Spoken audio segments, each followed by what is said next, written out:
Happy Friday. What's going on, everybody? It's another edition of Sportsnet's NHL Power Rankings. Nick Alberga joined alongside Rory Boylan. And Rory, we've now introduced an additional tier. We're up to 6.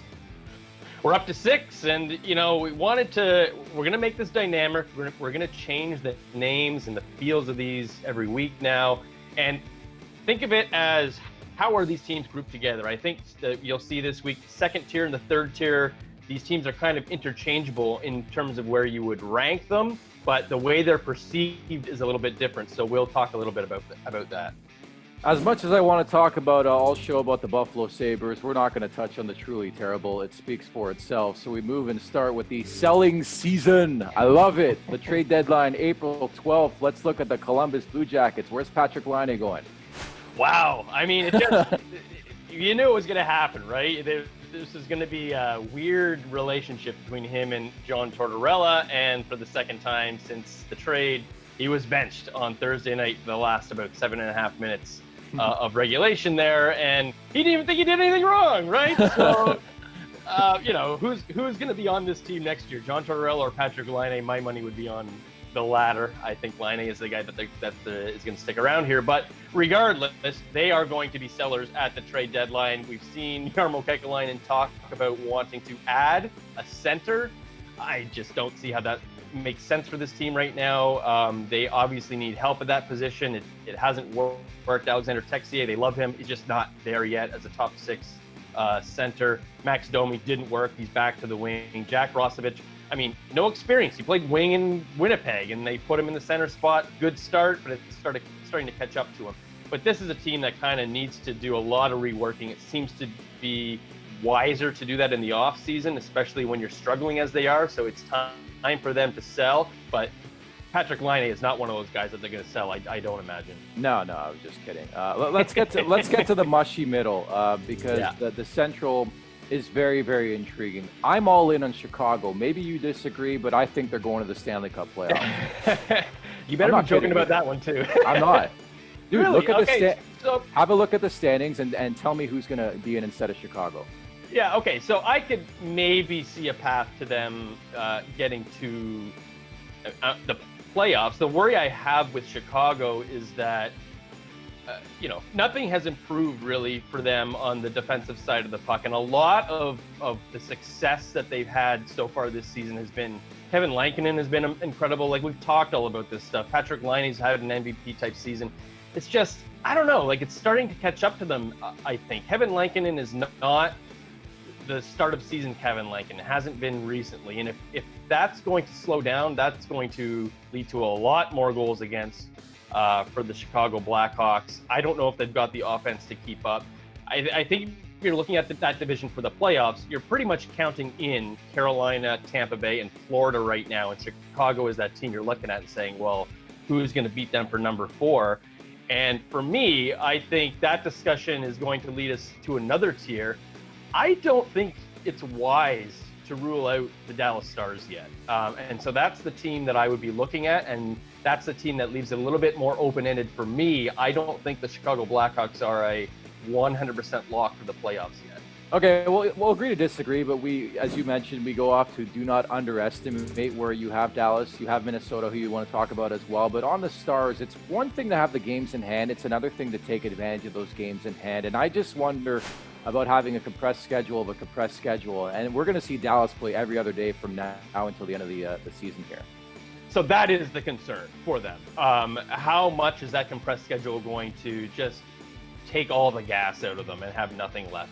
That is the concern. That is the downside. But the reason why I put them in this tier is because they were such a different team with Alexander Radulov in the lineup. Like, they were averaging 4 goals a game. They were an offensive juggernaut, to use the famous word for this season. Shout out Chris Johnson. Shout out Chris Johnson. And then he left the lineup, and the offense completely went away. They're averaging 2 goals a game since then. They just couldn't. They weren't remotely the same team. Now you're looking at it, and hopefully Alexander Radulov is back somewhat soon. I think Anton Khudobin, it's time for him to take another backup role. I don't think that he's the starter anymore. I think you got to go to Jake Odentur, give him a run. And they've got the good defensive style that is going to should give them a certain baseline. So if you count on their defense being good, and if you count on the goaltending kind of settling to some degree, and I think it could, the fact that Radulov is going to be back here shortly, I think makes them more likely to go on a hot stretch here, which should get them at least back into the race. And then the questions start to come in for the stretch. Okay, how tired are they going to be due to this schedule? But they just made to the Stanley Cup final, and they're getting a little bit healthy. I think you have to consider all of that and still look at the Dallas Stars pretty positively. Like the great JoJo song, it could be too little too late for Tyler Seguin and Ben Bishop, who are still ways away from returning to that Dallas lineup. I know you got that reference, by the way. Let's wrap up the division favorites. You like Tampa. Who doesn't like Tampa? I mean, they're an absolute wagon. Andrei Vasilevsky, he's got to be in the conversation with Marc-Andre Fleury for the Vezina right now.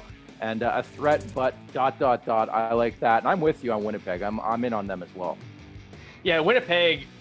If you're going to pick anybody to challenge Toronto in that division right now, Winnipeg is the choice. It was Edmonton 2 weeks ago. It's Winnipeg right now. Ottawa next week. Ottawa next week, yeah. No. But, Winnipeg, sure, they beat Toronto in that one game earlier this week. They lost a close one on Thursday night, but, I mean, what's the takeaway from that? Toronto was clearly the better team in both of those games, and Connor Hellebuyck kept them in. So, sure, Winnipeg is a threat because they've got this goalie who could steal playoff series for them, but they give up way too many high-quality chances. So how sustainable is that really? Is it going to be enough to carry them to second place in the division? Is it going to be enough to carry them through 2 rounds of the playoffs? Can they win really a 7-game series against an offensive team as strong as Toronto with all those defensive deficiencies? Now, they could correct some of that in the trade market. Maybe they run on a guy like Matthias Ekholm. Maybe it's a Travis Hamonic going a little bit further down that list. I think they'll do something to shore up that blue line, so that could change. But right now, there are huge questions around the Winnipeg Jets. So that separates them from the top division favorites, from the top cup contenders. And just to touch on the division favorites, I mean, the same as last week, but I almost want to put Tampa in a tier of their own, because even those division favorites, Toronto, Islanders, Vegas, there's something about them that leaves a question. There's no question about Tampa. There's no weakness there. They're rolling along. I think they have 8 players averaging about a 56-point season over 82 games. And that's without Nikita Kucherov in the lineup, who they're going to be getting back. So good luck to everybody else, because they are torching the NHL, and they don't have their best player. So Tampa Bay is just obviously the team to beat across all divisions right now. I think to surmise it perfectly, Tampa's like Connor McDavid, and then there's everybody else, right? Exactly. The next tier. Yes, the next tier with Draisaitl, Matthews. You're so right on that. They're all good, but yeah, you're not Tampa. You're right. Rory, excellent job. We'll talk next week. Sounds good, Nick. Have a good one. There you have it. That's Rory Boylan. I'm Nick Alberga at the Golden Muzzy at Rory Boylan, where you can chime in on Twitter. This has been another edition of Sportsnet's NHL Power Rankings.